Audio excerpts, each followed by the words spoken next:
Hey everybody, iheartmovees here, and welcome back. Let's play Wild Arms 2. Let's head on through more of the Sacrificial Altar, and solve more puzzles, and pull more levers, and do stuff. That was easy. So far so good. Also, new hat. The Sunbird hat. Let's give that to our blue-haired hero for some more defense. And head on, and solve more puzzles. This whole area, in general, the puzzles are pretty easy. Sans those three that have the items, those key items, the stone statues. But I did go through them on my own time to solve them, and they're... well, I'll show you how to do them. The clues they give are kind of cryptic, so I'll just show you how to solve it when we get there. But we should be able to finish the whole area today, and we do have some more plot at the end, as you will see, once we reach the end. So with that, let's just head on through. Pull that lever up there to lower that whole ledge, cliff, barrier thing, and we'll head on. Alright, and this room, before we go anywhere else, let's go ahead and grab this chest up here, bring out our good old Puka friend, and get the Hyper Gear, new headgear for Brad, which much better defense there, a nice 23-point boost in defense. And we have another one of these secret passages right down over here. Yeah, these things are pretty damn well hidden if you don't pay attention. But hence why we can rotate the camera. Also, another hint thing right here. Excuse me, had to clear my throat there. The power of a lost soul's heart. To one with courage, the king of beasts' fain sleep here in stone. Yeah, I wanted to clear my throat so I could read that. So, anyway, we have these 4 statues here. You might notice one of them is a little higher up than the other 3. That will play into this puzzle, as you will soon see.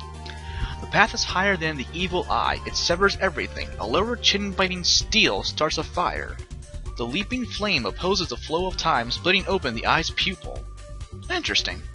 Now, what that means in layman's terms is to get onto one of the lower platforms here, or lower statues. Jump from here down to here. And then we'll bring out Miss Loka and use the flame rod on that one. And you will see, it opens the door. So, yeah, pretty simple. Excuse me. Yeah, my throat's a little wonky right now. I had some chocolate milk earlier, and you know how that can kind of like gum up your throat sort of thing. So I'll try to avoid any throat clearing as best I can. Anyway, here we get the stone lion. That's 2 of 3 so far. And then we're back up here. The normal way you get through here is just to have Brad kick that platform right down there. It'll lower that that level right there so we can walk across it. So there you go. Okay, now moving on. Save point if you so need, and I will go ahead and save. Speaking of saving, you know what's fun? When you're making a save state when you finish an episode, and then you go back to start recording, and your save state doesn't work. It loads a previous one, so I had to replay everything from the last episode on my own time to get back to where I was before. It's really fun. It really is.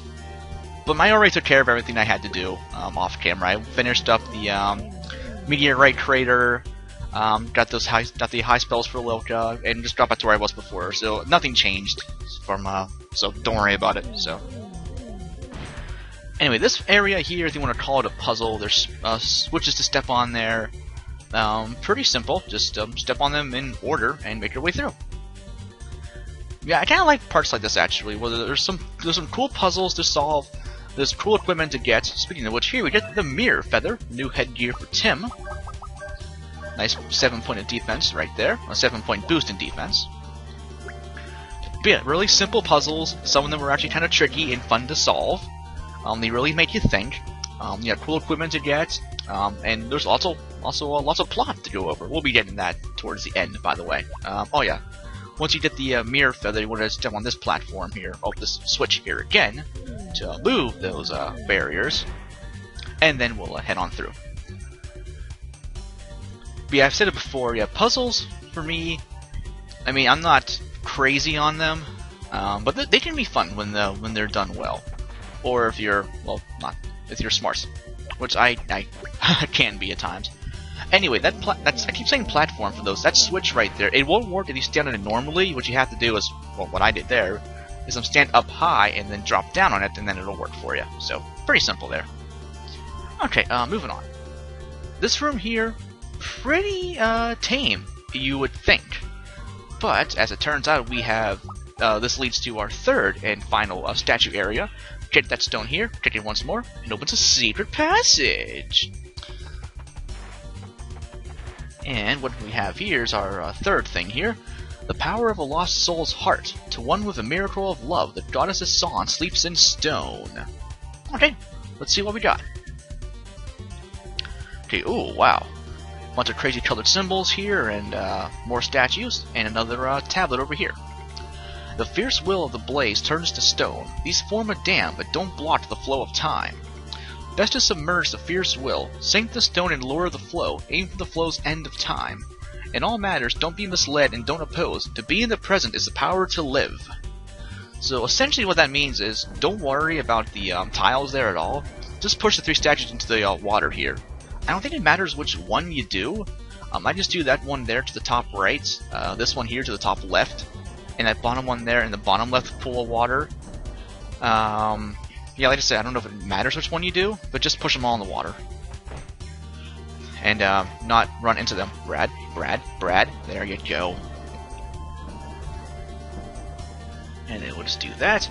Yeah, I kind of thought at first, just to push that one, the red colored stone into the one pool of water, but yeah, I looked it up and figured it out, so... Yeah, much better me doing this on my own time to figure out what to actually do to solve the puzzle, so I don't fumble around like a buffoon. And, you know, streamline the episode. But anyway, here we get the Stone God statue. That's our third one. Those won't be coming into play for right now, but they will be in the pretty near future. And with that, we're done with the area. Except for some plots. Yeah, we're here to find out about the Stain Paradigm. And also find out about the Guardian Lords, as they are also here, apparently. Then one giant life form. What could it be, I wonder? Well, let's find out. Oh, we have plot music going on. We are Gaia, the body of collective consciousness for all Guardians. Interesting. So they're a crowd, but they're also individuals. In the life of stars. What do you mean you brought the Pillar Boy? Was it like your mission or something? Oh. Well, he could have told us.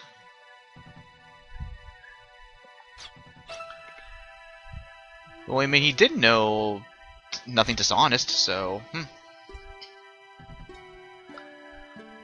So this whole thing was a setup, apparently.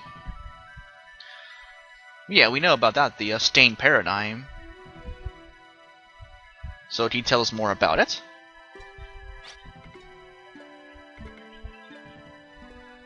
Yeah, that's kind of why we're here, Mr. Gaia. Okay, that's fair enough. Thanks. And the other world. We're not playing Final Fantasy X. Great song, by the way. It's on my iPod. Okay, collection of small lives. It's one big spirit. Interesting.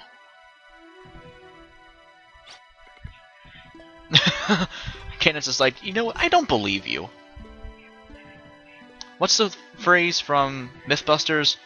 I disagree with your logic and substitute my own, or something like that. I can't recall what it actually is.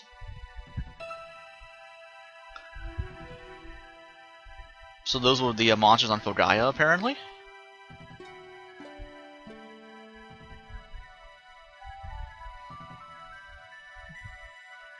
Well, that's interesting. Also, mind-blowing. No, that is true. You can't really, attack the world. Yeah, yeah, our physical weapons would do nothing. But what can we use, then?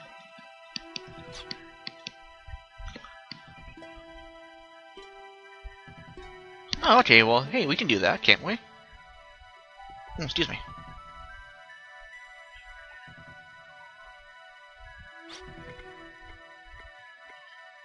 Just a real quick note here. I like the pulsating aura of Gaia.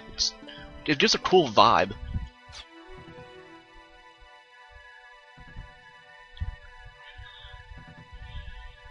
They keep talking about sacrifice. I'm not a big fan of that. I'm with Tim on this one. Let him find his own way of saving the planet without dying.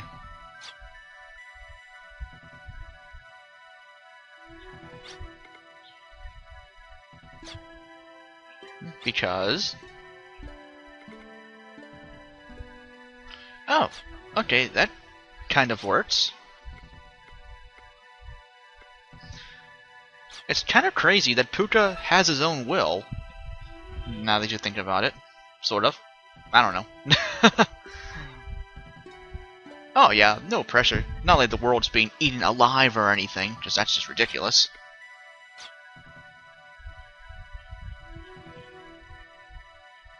No, of course not. That's what I said when we first met him. Anyway, for finishing up the area, we learned the Divide force ability for Tim. Or Power Divider. Pretty much cuts enemies' powers in half. Now, that can be... thought there was something here. Oh hey, Irving, what's up? I thought I heard a beeping, did I? I have no idea. Did you guys hear a beep? What's going on? Oh. That's the short version, and also not very good news. Okay, so we're out of here then. Marina's been kidnapped. By whom? Well, we'll find out here soon. The ruins of the Lost Garden on the lone island in the inland sea. Frozen Lake of Hell first round? Who the hell wrote that? That's what I want to know, Miss Loka. Oh, but how is she alive? We killed her. Did we not see Randolph, you know, absorb into time, pretty much? And we can't really have a bomb ready to explode when you have Lord Blazer trapped inside of you. Might not be the best of ideas to explode, you know. Okay, so, sounds like a plan. And yeah, try to calm down, otherwise, Lord Blazer will come out and say hi, and not in a good way.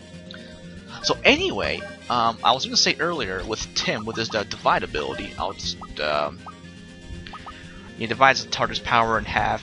If you want to right now, there is a very, very, very good leveling opportunity back in the Withered Ruins. You can use Divide on a Gagason, I believe. Turn it into a Heyo Kanton, one of those freaky blue and white alien things. And if you can kill it right now, it would take a while because it has a lot of HP. It would give you a lot of experience points. I'll be showing that off in due time, just not right now because it would take forever for me to kill it right now anyway. So I'll come back to it at some point. I honestly don't know when, but we'll get there. We'll get there. Oh, by the way, also for Riddebrace, I didn't mention before, some new skills we can learn from it for Tim there. Valkyrie and Cosmic Ray. These two are really good because they attack all enemies. So I'll be learning those probably off camera at some point, actually. Also, where is the hovercraft? Nowhere near us. Scumbag hovercraft. Stupid poor-ass bitch. Anyway, oh wait, I want to go elsewhere. I want to teleport over to the chateau. That should move the hovercraft into the inner sea. Right? There we go. Awesome. Okay. And then teleport to said hovercraft. And my phone is, okay, got some messages or tweets and stuff. But yeah, remember the island here I mentioned a while ago? I had mentioned that you can do some really good leveling here if you so choose, once we first get the hovercraft. Well, that's where we're going now. And here, right up here, we have... You guys know what part this is. We have the Lost Garden, which I'll be exploring next time on Let's Play Wild Arms 2. This has been iHeartMovees signing off, guys. Have a great day, and thanks for watching.